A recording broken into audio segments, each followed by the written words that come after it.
ప్రభుత్వ నిర్లక్ష్యం వల్లే పంచాయతీలు నిర్వీర్యం అయ్యాయని మాజీ మంత్రి నిరంజన్ రెడ్డి విమర్శించారు. సకాలంలో స్థానిక సంస్థలకు ఎన్నికలు నిర్వహించలేకపోవడం ప్రభుత్వ అసమర్థతకు నిదర్శనమన్నారు.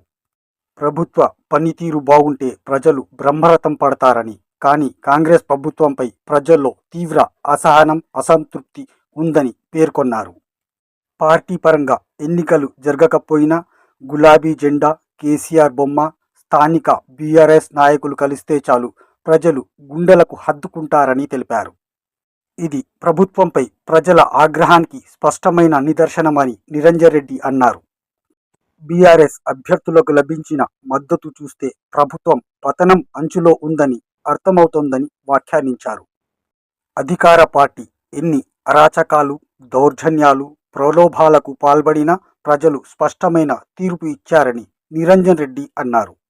బీఆర్ఎస్ ఎక్కడుందని విమర్శించిన వారికి ఈ విజయం చెంపపెట్టు లాంటిదని ఘాటుగా స్పందించారు. ఈ విజయం రేవంత్ రెడ్డి అహంకారానికి గుణపాఠమని పేర్కొంటూ ప్రజలకు, నాయకులకు, కార్యకర్తలకు నిరంజన్ రెడ్డి కృతజ్ఞతలు తెలిపారు. A24 న్యూస్ కొరకు వనపర్తి నుండి రిపోర్టర్ జియా.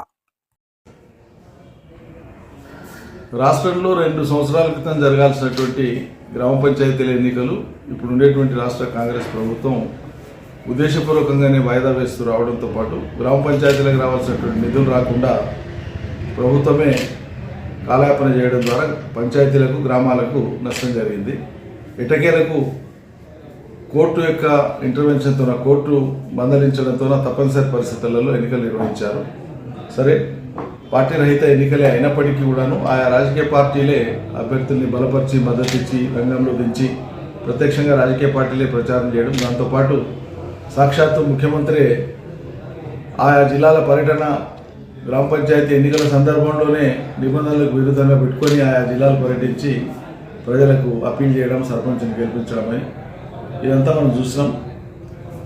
అధికార పార్టీ విపరీతమైనటువంటి అధికార దుర్వినియోగము, డబ్బు, మద్యము వీటన్నిటి యొక్క ప్రభావం తీవ్ర స్థాయిలో చూపించినప్పటికీ కూడా